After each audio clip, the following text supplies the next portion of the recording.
Hello, welcome back to my channel, or welcome for the first time if you're new here. My name is Bryn, I am transgender and non-binary, and I make videos about those topics. So what I'm going to be talking about today is navigating relationships with people who are not okay with your identity. Now, I did make a video about this, I think it was last fall, over a year ago. I did end up privating that video just because I don't know, I didn't like the way that it turned out. So this is kind of like a remake of that with more organization and more thought put into it than that video originally was. Primarily, I'm probably going to be talking about relationships with parents, but a lot of this can apply as well to friendships or grandparents or other family members. But I think the most heartbreaking relationships, or the most impactful relationships that have this sort of disconnect or tension or whatever would most likely be the people that you're closest to, which for most individuals would be their parents, especially, if you were raised by your parents. Plus, I also have experience specifically with one of my parents in this area, and so I'm going to be bringing my experience into this as well. Before we get started, I do want to let you know I have a link in the description box with all of my social media in it if you would like to follow me. I will also put my TikTok and my Instagram here on the screen for you if you feel like doing it that way. You don't have to follow me, but I know sometimes people like to reach out. Also, feel free to subscribe. And I also wanted to give a little bit of history about me in case you are new here, because it's definitely going to play a part in this video. I'm obviously trans and non-binary, as I said. I also wanted to put out there that I have two mothers, one of which who is cisgender and one of which who is transgender. And when they were originally married, they were married as a straight couple. And then my trans mom came out when I was 10 or 11 years old, and they ended up getting divorced over that. My cisgender mother is very religious, very conservative, all that kind of stuff. And so she had a big problem with my queerness, and that is what I'm going to be referencing in today's video, is my strained/estranged relationship with my cisgender mother. So when it comes to dealing with family members who don't support you, obviously that can be quite painful and not easy to deal with. So my hope for this video is to, if you're in that situation, let you know that there's other people that are going through this, which you probably already know, but it's still nice to hear people's experiences. And then the second thing that this video hopefully can help with, for those of you who are feeling stuck or feeling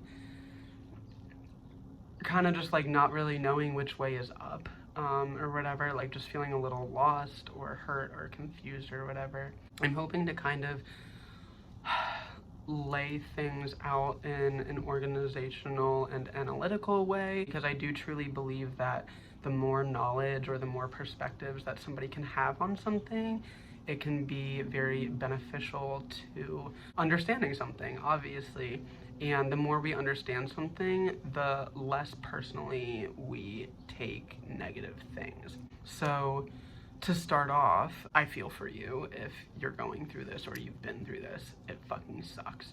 And it doesn't matter how much of a villain you can make them out to be, even if that is truly they are a villain or a terrible narcissist or something like that. It still hurts, because these are the people who are supposed to love and protect you, and here they are failing their responsibilities. So first, what I want to kind of talk about is the perspective of the family members who are rejecting you, or rejecting trans people in general, or whatever. Obviously, coming out to somebody is incredibly vulnerable, and so we're already kind of on edge when we do that. And so the slightest bit of rejection can really feel like someone just punctured you with a sword or something. It just hurts very badly. Now, sometimes parents reject their kids unintentionally, or they don't realize that what they're saying or doing is rejection. I think that's a big part of it for a lot of parents, whether it's innocent or not. For example, my experience with my mother, as I said, she's very religious. She's like a Christian, and basically what they believe in terms of LGBT things, or not all of them, but I guess my mother and the church that I grew up in, is, you know, being gay or being trans is a behavior. You know, like, oh, this is a man who thinks he's a woman and wears women's clothing, or this is a woman who's being a lesbian, but she's not actually a lesbian, she's a straight woman and she just likes women, and so I have a problem with her being gay because doing the gay thing is wrong, but I don't actually believe that she is gay. And so that's a big disconnect when it comes to like opposing sides of any sort of identity-based discussion. It's, is this who you are or not? And fun fact, it is who you are. That's not an opinion, that's a fact. There's medical studies that literally show people are transgender, like biologically, like their brain function and stuff like that. So don't let anybody tell you that it's not who you are, because it fucking is. But the reason I point this out is because when a parent or a loved one or anybody opposes LGBT rights or LGBT existence or whatever, they're doing it under the assumption, or sometimes they actually do understand that this is who these people are and they just don't like it. But I think for a lot of people, they really just don't believe that it's who you are. And it's not your job to prove to them that it's who you are, because some people don't fucking care and some people won't listen. It doesn't matter what you do, they just won't hear you, they won't believe you, because they just feel like not believing you. But the reason that I point this out is because there is a group of people who truly think your identity is something that you're doing, not something that you are, and so therefore they can oppose it or disagree with it. But sometimes those people, once they understand that it is really who you are, they have a much easier time accepting it. You truly just need education. And something that's really important too as a trans person is to educate yourself. The more that we educate ourselves, it actually really takes away that like stigma or that personal pain. I feel like the more that we can understand ourselves and the more that we can understand other people, it allows us to maybe not take things so personally. At least for myself, that's what I've witnessed, that the more that I'm able to empathize with my mother about her beliefs, that's been a very healing part of my journey, I guess. I also want to point out, I know I talked about this in a recent video. I think it was my video about like shame and internalized transphobia and stuff, but I can't remember. But a lot of what people do to other people is just a projection of how they feel. And so I know like people say that and it's like, oh, okay, yeah, whatever. But like I'm gonna try to kind of dig into that a little bit, like with myself. So for example, my most recent relationship, which ended literally almost 2 years ago, oh my god. She and I were very different people. We're also very similar in some ways. Like we work well as friends, we did not work very well as a couple. But regardless, she's very different than I am, and I was very frustrated with a lot of her differences. And after breaking up and like taking time and like reflecting on myself and stuff like that, I came to realize that a lot of my frustration with her differences wasn't necessarily because her differences were causing issues. I mean, sometimes yes, but a portion of that was also just that I was on some level envious that she could do these things and I could not. And I don't want to get like super specific because I don't want to like divulge my whole relationship with her on here. But for example, she was very spontaneous, and that used to frustrate me a lot because be like, okay, well, you're doing this and you're not thinking about how it's going to affect such and such or whatever. And you know, sometimes it could be problematic if she wasn't necessarily thinking of everything or whatever. But a large part of my issue with that wasn't the fact that it was like irresponsible or something like that. It was more the fact that I have this incessant need to overanalyze every decision I ever make, and she could just literally make a decision on a whim so effortlessly. And that was very, very frustrating to me because I didn't understand how she could do that and I couldn't. Relating this back to, you know, transphobia or like being rejected by your parents or whatever. Something that I've noticed is that, especially if you come from like a more traditional household or a more like strict kind of way of thinking and stuff like that, and specifically like a Christian household like I did, a lot of the time when your parents are frustrated with you, and this can also apply to other people, but I'm just speaking about parents right now, it's because they may feel frustrated that you're able to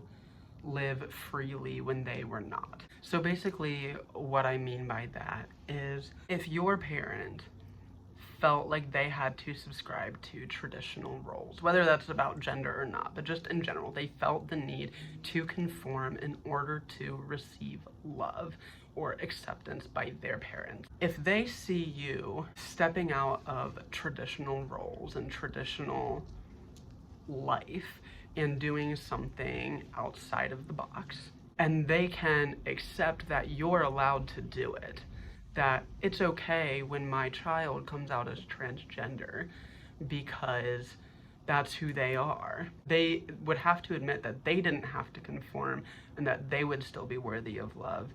And then they would have to admit that they basically wasted at least part of their life or a subsection of their life conforming in order to receive love and acceptance from their parents.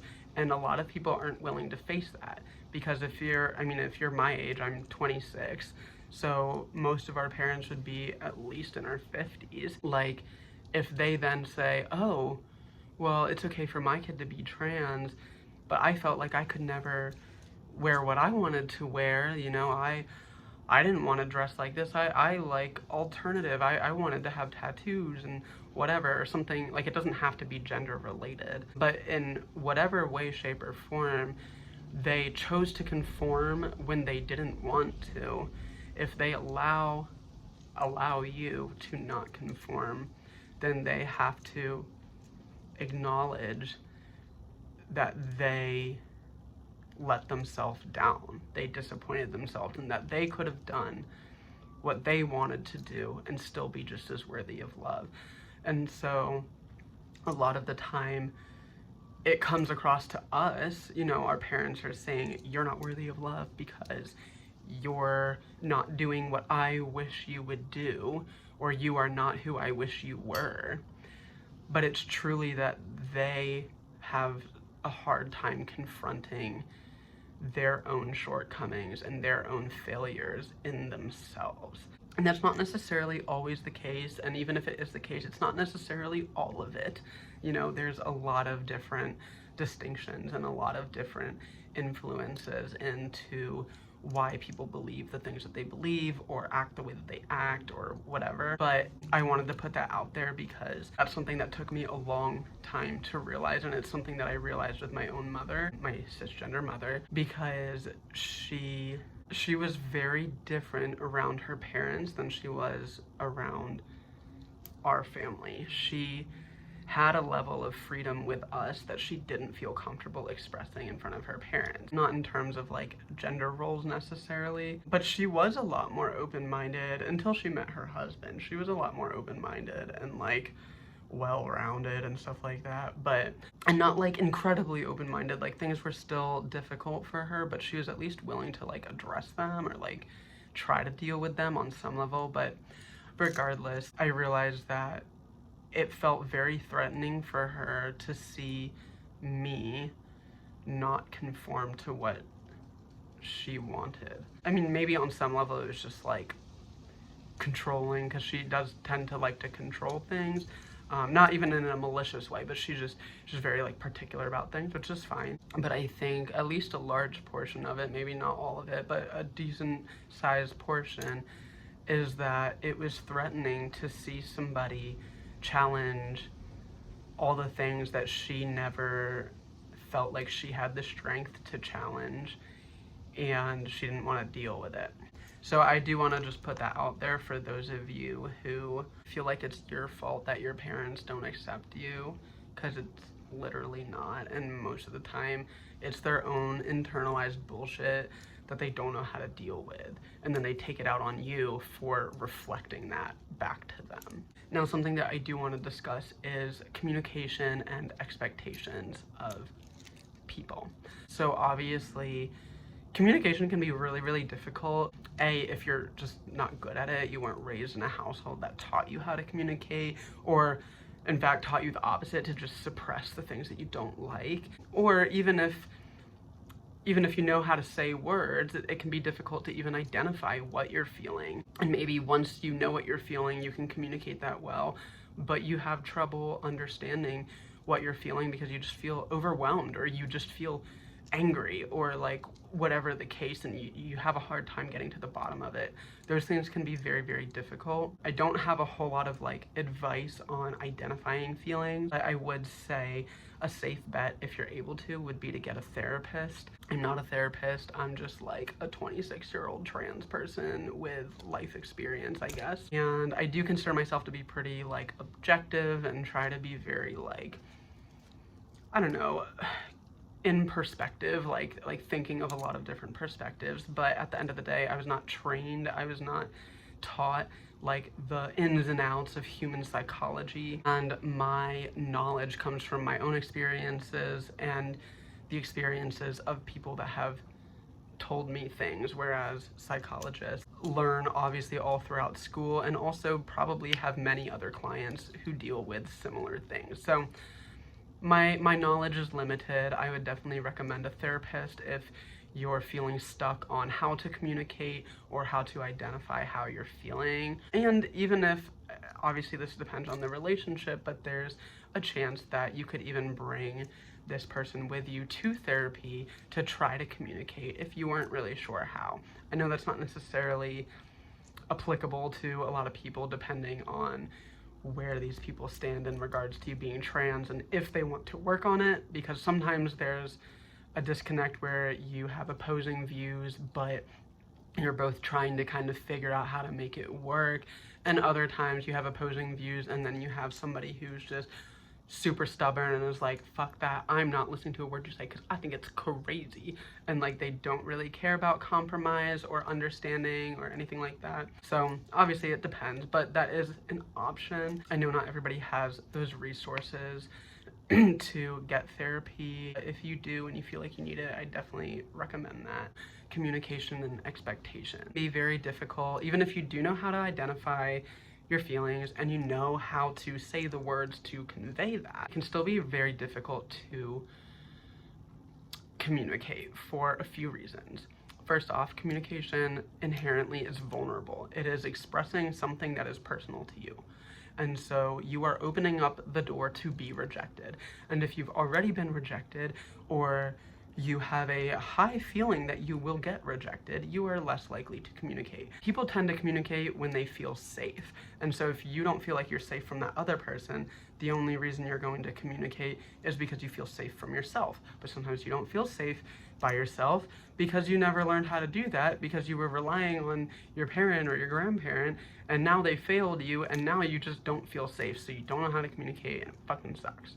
Communication is inherently vulnerable. That's just like a tough thing to deal with. So I understand that communicating might not even necessarily be in somebody's best interest, especially if, you know, if your like dad is talking ever since you were a little kid about how he hates the gays and thinks they should all like not be here. Obviously you're not gonna be like, hey dad, I'm gay and I think you'll be okay with that. Like, you already know what's coming, you probably don't want to communicate that. But where communication can be very beneficial is when you have that gray area of somebody who might oppose you or might disagree, but is also willing to listen or somewhat receptive. Even if they come across as stubborn, sometimes people will be like so fucking stubborn, like, no, that's crazy, I don't know, like just like kind of talk out their ass for a while, but then they if they can empathize with you and like see how you're feeling, sometimes they just need a moment by themselves to figure it out, or a lot of time by themselves to figure it out. There was an episode of, oh, what was it? Queer Eye, where there's this trans girl, I think her name was Angel, if I remember correctly. And her dad, like, hadn't talked to her for a year because she transitioned. And, like, at first when I was watching that episode, I was like, fuck the dad, like, what the heck? But, like, by the end, like, he, like, came around and, like, I guess he was just kind of uncomfortable and didn't know how to deal with it. So he kind of just, like, removed himself, which was obviously very hurtful to this individual, but it wasn't out of malice. Yeah, malice, right? That's where the term malicious comes from. It's from malice. So it wasn't out of malice, and it wasn't out of, like, disrespect or anything like that. It was just he didn't know how to deal with any of it. And then, like, on the TV show, they ended up, like, calling him up and talking to him, and he was able to kind of work through a little bit of his discomfort and, like, realize that he still loves his kid regardless of if they're trans and whatever. And so that's, like, a good example of sometimes there just needs to be time, sometimes there's miscommunication, but obviously when it comes to communication, it's a two-way street. And it should not be put solely on the person who's being hurt to communicate. It's not your job to convince somebody that they should respect you or that they should love you or whatever. And I know it can feel that way as a trans person because we're being opposed on, like, every fucking level by other people in our family, by the literal government, by, like, everyone. Not everyone, but you know what I mean. And the next part, which I did mention a little bit ago, would be expectations. What can you expect from somebody who doesn't know anything about trans people, who only knows what they see in the media, which is, like, really hit or miss, like, it's just whatever. Like, what can you expect from those people? Because obviously, as a trans person, ideally, we would just be respected all the time and no one would have to think a second thought about it, and everyone would respect our pronouns and our names, blah, blah, blah.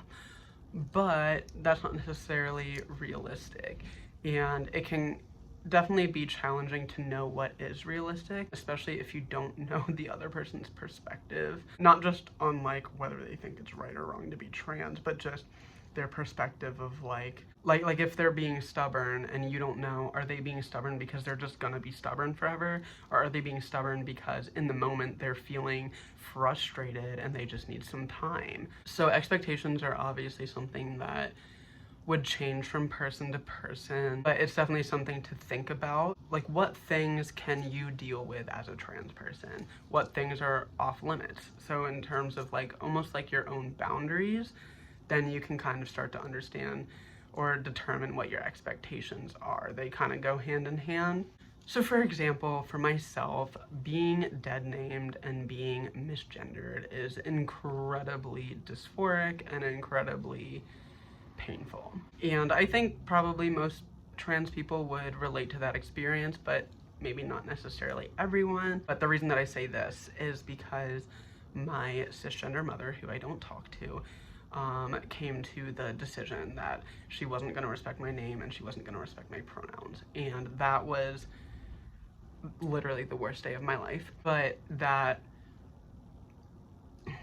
I needed to know that in order to move forward. And I knew that I couldn't have any expectation of her to gender me correctly and name me correctly. And so if I was going to move forward with a relationship with her, I was going to have to be okay with settling for her dead naming and misgendering me with absolutely no remorse. And that wasn't something that I could do. And it's still not something that I could do because it affects my mental health so badly. Now, with her parents, they use my correct name and they typically just avoid pronouns and just, like, say my name again, or sometimes just skip over them, and sometimes they do misgender me, which is, like, hurtful, but it's unintentional, which makes it feel less hurtful because it's not as personal. So my expectations for them would be that they say my, like, what they're doing now is what my expectations are, and it's something that I'm okay with settling for, because I would rather have a relatively surface level relationship with them, or something that maybe isn't as deep and as personal as I would like, but it's something that's manageable, even if it's not ideal. And I'm willing to do that because I don't want to lose my relationship with them. But my relationship with my cisgender mother was too painful to continue. In addition to that, I've also seen my grandparents making small but noticeable to me efforts to be more respectful. My grandfather corrected himself once when he accidentally referred to me as a boy, and then changed it to person. My grandmother and I had a conversation before I had bottom surgery. I decided to reach out to my grandparents and let them know, because even though I knew they weren't gonna be like, oh, cool, like, I don't know, I still wanted to tell them and kind of have a conversation, and I felt strong enough in my own identity and my own self to open up that door, knowing I may get rejected. You know, the conversation wasn't ideal, but I could see where my grandparents were stepping out of their comfort zone to try to be respectful and listen, and that meant a lot to me. And so, and I think I probably speak for most trans people, where like, we're willing to do whatever to make a relationship with our parents work. I think in general, whether or not you're trans, like, most people would be willing to have a relationship with their parents. And so when people go no contact with their parents or family members or whatever, it has to be really bad to go no contact. And something that's always frustrated me is this idea that people who are estranged from their parents or their grandparents or whatever, specifically parents, I think more often than not, it's frustrating because there's this belief that the child, whether or not you're actually a kid, the child of the parent that's getting cut off is the problem, and they're just immature and running away and blah, blah, blah, blah, blah. There's a book, I don't know if any of y'all read the Bible. I'm not a Christian, but I was raised Christian, and there's this story that, I don't know if Jesus tells it or what, but it's called The Prodigal Son. And it's this like story about this dude who basically like took all of his dad's money and asked for his inheritance or something, and ran off and partied for like 7 years or something, I don't remember. But he basically fucked over his dad and then went and lived this super lavish lifestyle, and then when he was done having fun, he came back and he was like, Dad, I'm so sorry, I shouldn't have treated you like that. And then the dad is like, it's okay, son, I still love you. It's supposed to be like representative of how God will always love you, and how even when you run away from him, you'll come back, because it's not fun out there, it's only fun with God, and you'll only get to heaven if you believe, and like whatever. And I know a lot about that story because whenever my trans mom started transitioning, my cis mom like talked about this story all the time and kept referring to my trans mom as the prodigal son, which is like kind of funny because my cis mom was literally like, God told me that like your other parent is gonna detransition and be a father and a husband again, and then it never happened. And I just find that incredibly funny. But regardless, this story of the prodigal son is meant to make the child of this father, you know, he looks very bad. He looks very immature and reckless and irresponsible and just entitled to, you know, his father's money and everything like that. And it's almost like they take pity on this guy who ran away from his dad, like, oh, like, we still love you even though you ran away. But I think the majority of people who cut off relationships with their parents, not everyone, but the majority of people, like, they've tried to make it work, and the parents aren't innocent. And so that story just like really pisses me off because it's like, it's just so invalidating to children of like abuse or trauma and stuff like that. It's just very dismissive, and it's this very black and white, like, the parents are always right and the kids are always the fucked up ones. So the reason for me telling you that story is because I want to let you know that if you have distanced yourself or cut ties or whatever with members of your family due to them rejecting you for being trans, it is not your fault. It's not your responsibility to pick up the pieces and try to make everything work when they won't try at all. And their only way to make it work is for you to abandon who you are to make them happy. You don't deserve to abandon yourself. I know it's a hard pill to swallow that, wow, like my parent like really only loves me if I'm somebody else. Something that was really big for me was to accept where my mother was at.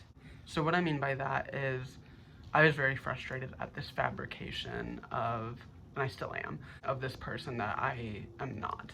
Right? I was born with a certain type of body, and my family and the world decided that that body part somehow defined every part of my life, and that wasn't the case.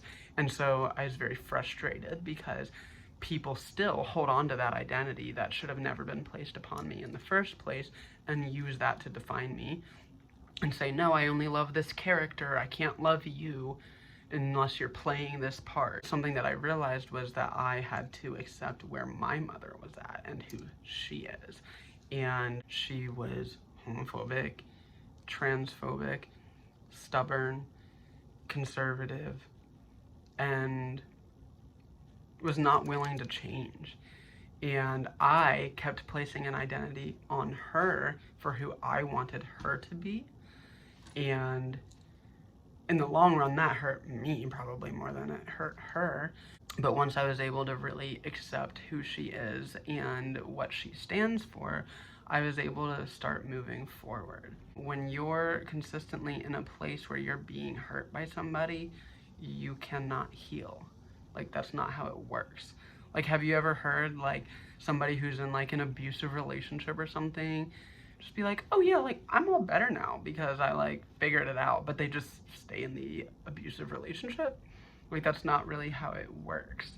In order to heal from something, most of the time you have to have some level of distance, not necessarily completely cutting somebody off, but some level of distance. And there's no shame in that, because like at the end of the day, you're not the one causing the problem.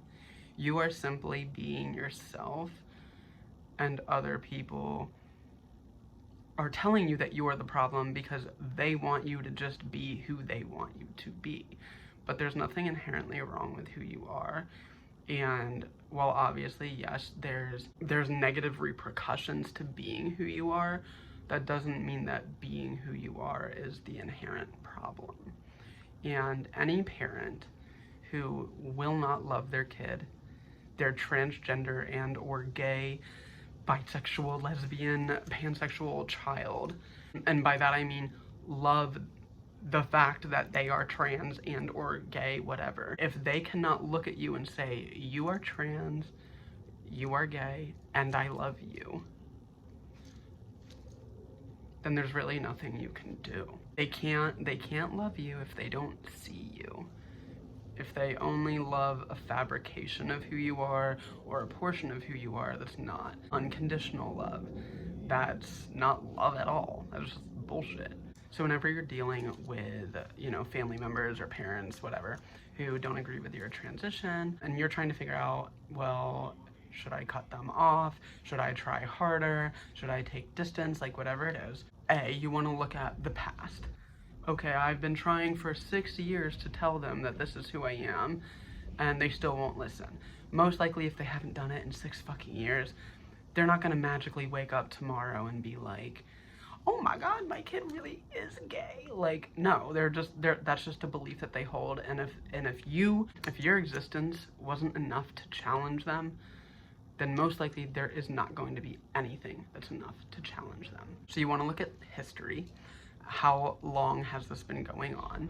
You want to think about physical safety and needs. Obviously, if you're like living at home and working a job making $7.25 an hour, working 40 hours a week, then maybe it's not best to cut them off because you don't have anywhere to go. But I would encourage people to if that's the only thing holding you back, is to see if there is somewhere else you can go and stuff like that. Like if you have a friend that you could stay with, or if you could get like government funding to have a place to stay or like something. I don't know. If that's the only thing that's holding you back, like you really feel like I need to cut off my parent but I have nowhere to go, I would definitely encourage you to find somewhere to go, or like try. I know it's not that simple, it's a lot more complex, but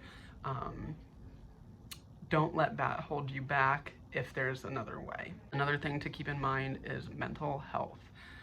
Being misgendered and or dead named all the time, or even if you haven't come out, say, as trans to your parents and you're still living with them or something, and they're like spewing like anti-trans rhetoric like all around the house and watching like fucking Fox News or whatever, like being in an environment where Fox News is on the fucking channel all the time is not going to be good for your mental health. There's times where I like have to stop scrolling through TikTok because there's a lot of politics, and even though like I like to be updated and know what's going on, it's so much anxiety for me and it can really weigh on my mental health and my self-esteem and stuff like that.